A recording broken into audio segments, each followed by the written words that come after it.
নির্বাচন কমিশন এভাবে ইনস্ট্রাকশন দেয় পুলিশকে যে ওখানে আপনি ওদেরকে এরপর অ্যারেস্ট করে নেবেন, ওনাদেরকে এসকর্ট করে নিয়ে যাবেন, এটা হয়? ইজ ইট পসিবল নির্মলদা, ইজ ইট পসিবল?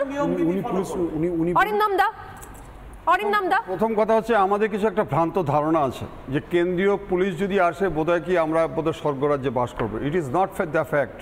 কারণ কেন্দ্রীয় সংস্থা, কেন্দ্রীয় পুলিশ যেটা আসে সেটা হচ্ছে as per the direction of state police.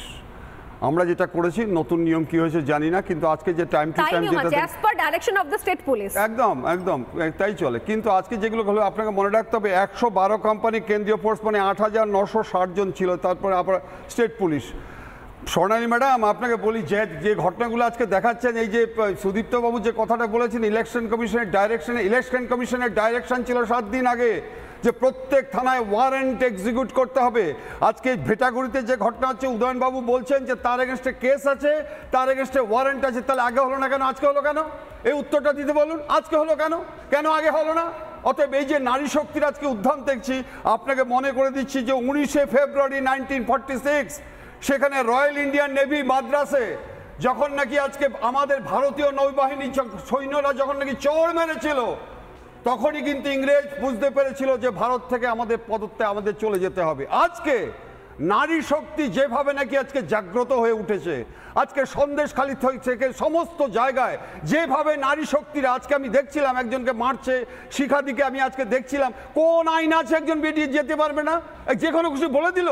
এগুলো কি কোনো আইন আছে? আমি তো বুঝতে পারছি না কিছু। এবং সবচেয়ে আপনি মনে রাখবেন যে এই প্রশ্ন, যার উপরে রেস্ট্রিকশন রয়েছে তাকে আটকানো হলো না, তাকে এসকর্ট করা হলো, যার উপরে কোনো রেস্ট্রিকশন নেই তাকে আটকে দেওয়া হলো। আপনি যে বলছেন কথাটা, উদয়ন বাবুকে আপনি মুভমেন্টে আমি দেখেছি। আচ্ছা শুনুন, ইভিএম ইলেকট্রনিক ভোটিং সিস্টেম রয়েছে, 100% বুথে ওয়েবকাস্টিং রয়েছে, এআই টেকনোলজি রয়েছে, আর্টিফিশিয়াল টেকনোলজি, কড়া নজরদারির মধ্যে হচ্ছে। তাহলে এত সাহস কি করে পায়? আজকে যদি কেন্দ্রীয় সংস্থা বা অন্যান্য যারা যদি না থাকতো, তাহলে বলুন কি ভয়ঙ্কর রূপ আমরা দেখতে পারতাম। এগুলো ইনস্ট্রাকশন ছিল, আদৌ কি এক্সিকিউট হচ্ছিল? আমি আবারও শিখাদের কাছে আসবো, নির্মলদার কাছেও আসবো, তবে তার আগে মমতা বন্দ্যোপাধ্যায় যখন আজকে উত্তরবঙ্গে নির্বাচন চলছে, সেই সময় নির্বাচন কমিশন থেকে শুরু করে আরো অনেকগুলো বিষয় নিয়ে কি ভাষায় কথা বলছেন বা তোপ ডাকছেন বলা ভালো, একবার শোনাই মমতা বন্দ্যোপাধ্যায়ের বক্তব্য, তাহলে বোধহয় আলোচনাটা আরো সহজ হয়ে যাবে।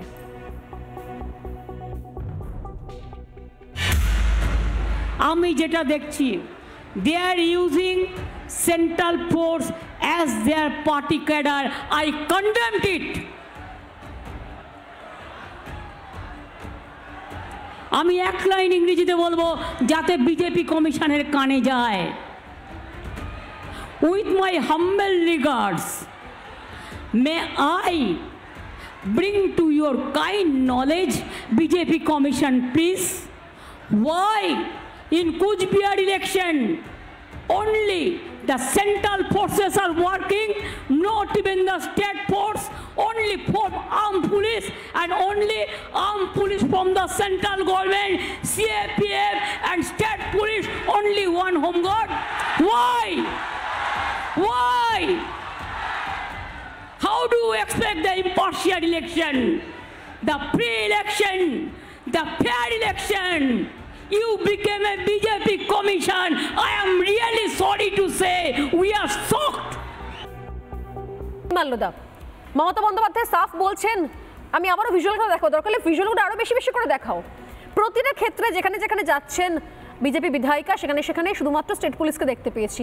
উদয়ন ঘোষের সামনে স্টেট পুলিশ দেখতে পেয়েছি, এমনকি সন্ধ্যাবেলা যখন একজন বিজেপি মহিলা কর্মীর গালে চাকু চলে গেল তখনও স্টেট পুলিশ দেখতে পেয়েছি। তাহলে মমতা বন্দ্যোপাধ্যায় কোথায় দেখতে পেলেন সব জায়গায় সেন্ট্রাল ফোর্স এবং স্টেট পুলিশকে কেন ব্যবহার করা হচ্ছে, তিনি কমিশনকে প্রশ্ন করছেন। মাঝে মাঝে না ভীষণ বিরক্তিকর লাগে, মানে এমন একজন শাসকের আন্ডারে আমাদের থাকতে হচ্ছে যে তার কোনো মানে তালমাত্রা বোধ জ্ঞান কিচ্ছু না।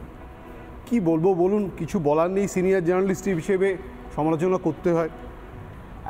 কখনো বলছেন কংগ্রেস 40-এর নিচে ভোট পাবেন, সিট পাবে। আজকে বলেছে বিজেপি 200ও পার হবে না, তাহলে ভোট সিটটা কে পাবে 543-এর মধ্যে? আজ গুবিয়ে আগড়ুম বাগড়ুম কথা, ওনার দল পাবে। আর এখানে গিয়ে বলছে বিজেপি পকেট মার, কখনো বলছে সেন্ট্রাল ফোর্স এজেন্সি হিসেবে কাজ করছে, কখনো বলছে ইডি সিবিআই কাজ করছে। মানে মানুষ একদম সর্বৈবভাবে কি বলবো বিভ্রান্ত হয়ে যাচ্ছে। ধরুন আপনাকে আমি বলি, 102টা আসনে ভোট হয়েছে আজকে, 21টা রাজ্য, মণিপুর আর ছত্তিশগড়ে কিছু স্কারমিশেস হয়েছে, কোথাও এইরকম মানে না। এরকম কমপ্লেন কোথাও নেই। কোথাও নেই। এটা কোথাও লজ্জা নেই। লাগে না পশ্চিমবঙ্গবাসীর কাছে? মণিপুরে গুলি কিন্তু মারা যায়নি কেউ, সে এয়ারে ফায়ারিং হয়েছে, এয়ারে ডিসপার্স করার জন্য হয়েছে। ব্যাপারটা কি?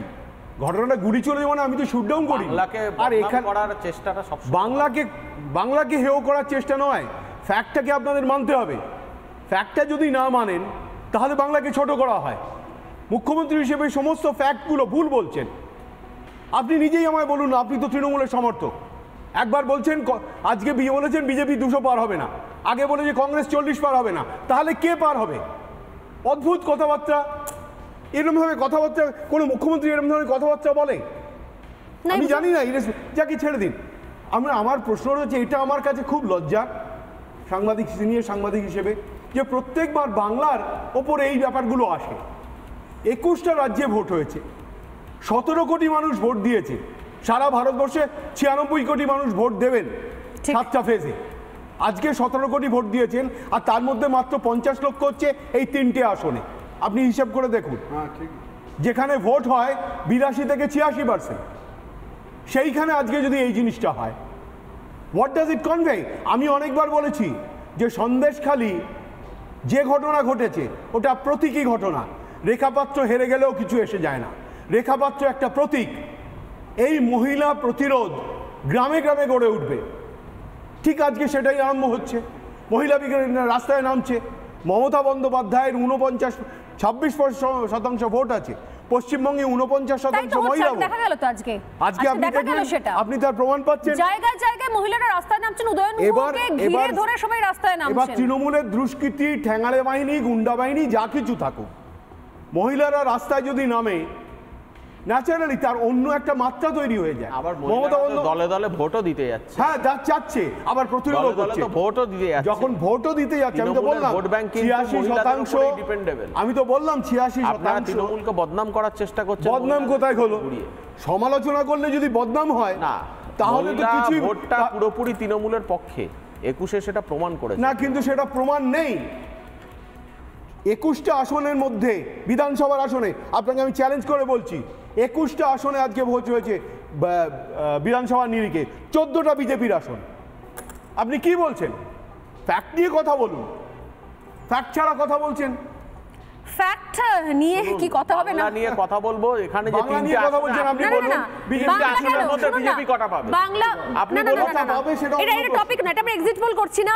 বাংলা নিয়ে কেন? আপনি গোটা দেশ নিয়ে কথা বলতে পারেন, গোটা দেশ নিয়ে কথা বলতে পারেন, কিন্তু বিষয় হচ্ছে যে দেশের কোন প্রান্তে এক বিন্দু হলেও রক্ত ঝরেছে। আপনাকে সেটা আঙুল দিয়ে দেখাচ্ছে। এটা আপনি বলুন তো, এটা আপনার লজ্জা লাগছে না যে 102খানা আসনে ভোট হলো 21টা রাজ্যে, একটি মাত্র রাজ্য ডিফারেন্সিয়েটেড ন্যাশনাল প্যানেলে? ওয়াই? কেন? চাঁদমারিতে কি ঘটনা ঘটেছে সারা ভারতবর্ষ দেখাচ্ছে। আপনি বলুন, এবার যা বলার বলুন। বিরক্তিকর কথাবার্তা যেভাবে ন্যাশনাল নিউজগুলো আজকে দেখালো, লজ্জায় মাথা নত হয়ে যায় যে মেয়েগুলো যেখানে আজকে প্রতিবাদ করছে। আমি একবার সেই ছবিটা দেখাবো যে প্রতিবাদগুলো হচ্ছে, টানা দেখাবো। তার সঙ্গে এক সেকেন্ড আমি আসবো।